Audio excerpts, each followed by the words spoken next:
Hello, this is Gray Hughes. I am doing an update on the Hart case again. All right, a woman came forward yesterday and spoke to I don't know if it was the Chicago Tribune or somebody else first, but in this article, a woman said Tuesday that she told Oregon child welfare officials in 2013 that Jennifer and Sarah Hart had been depriving their kids of food as punishment. Okay? And in a statement provided to the Associated Press, Alexandra Argyropoulos, a former friend of the Harts, said she witnessed what I felt to be controlling, emotional abuse and cruel punishment towards the 6 children. Okay, so you get that? Controlling. Argyropoulos said she was told after she made the report that Oregon officials had interviewed the children, but it was apparent that each child had been coached by their mother on what to say. She said she was told there was nothing more the Oregon Department of Human Services could do because there was not enough evidence. Okay, so in this case, CPS dropped the ball. Okay, if you believe that all the kids were coached on what to say, then you should have opened up an investigation. That's evidence, right? That's when you need to take each child aside individually and ask them. I mean, maybe you even did that, but if you knew that they were being coached, you should have pressed them a little bit. Okay? You know, tell them, hey, you're safe to tell me something.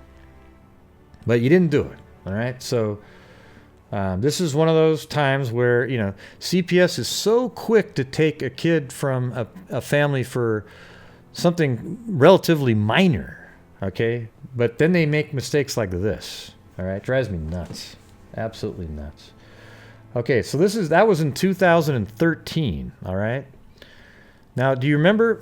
This is what I guess happened in the 2010 incident. You remember, this is the one where Abigail, let me get the picture of Abigail up. Right here, this is Abigail. She was bent over a bathtub,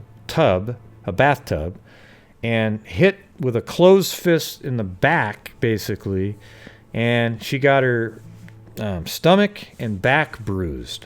Okay? Now, Sarah was forced, I believe, by Jennifer to take the fall for this because Abigail actually said that Jennifer was the one that hit her. Okay? And all the kids came forward, again coached, and said, oh, well, she was just spanked with an open hand, blah, blah, blah, blah, blah. Okay? And Sarah had to, she said, oh, I might let my anger get out of control.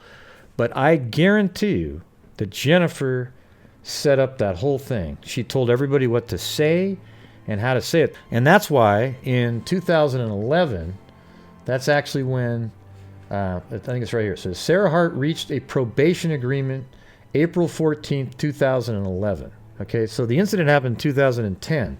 So coaching your kids, Sarah takes the hit, and they reached a decision in 2011, and she got probation. All right, that's it.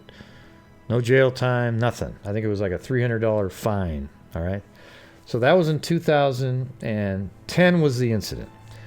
All right, now 2008, a different daughter reported.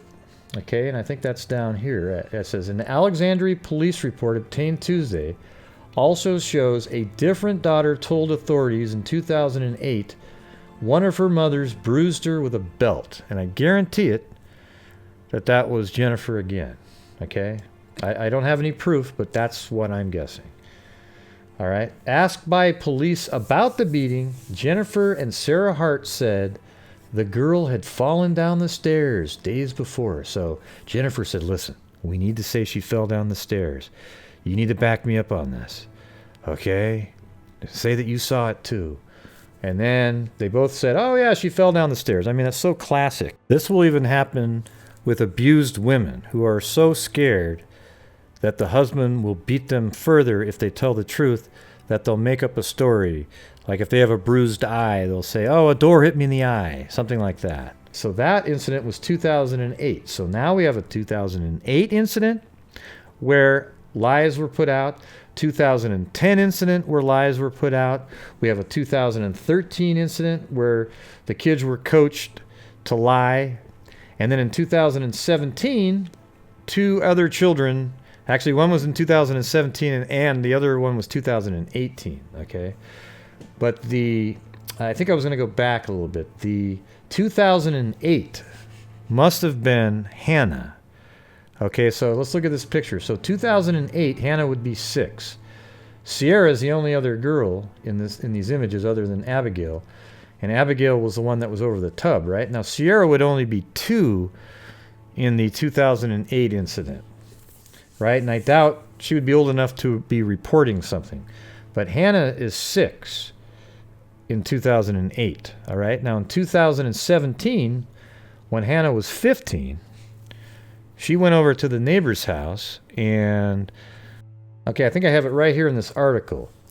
The DeKalbs, you remember the family that was interviewed on the news in the brown house that lived right next door to the Harts. They said the DeKalbs also recounted that 3 months after the family moved into a home on 2 acres last May, one of the girls rang their doorbell in the middle of the night. The girl, who they later learned was Hannah, was at our door in a blanket saying we needed to protect her. She said that they were abusing her. Okay, so that means that Hannah, in 2008 and 2017, tried to get help twice for being abused. Okay, and that's this girl right here. And she looks so much younger than she actually is. I mean, she looks like, they actually thought she was like 7 years old, the neighbors. Okay, so I think this is a clear sign that there was abuse and manipulation throughout this entire time that they had these children, okay? They removed their children from public schools to hide the fact that they were being abused, and so that their children would not report them. Okay, and this all was coming to a head, and Jennifer wanted her legacy to be the mother of this utopian family that was going to change the world, and it just didn't happen. Okay, and the fact that this stuff was going to be coming out, as soon as CPS interviewed them, they knew that they were going to get something, because now you have Devontae and Hannah within the last year both reporting something, okay? And they definitely would have said something. And the parents couldn't control them anymore. You know, them coaching the children what to say wasn't going to work this time. And they knew that.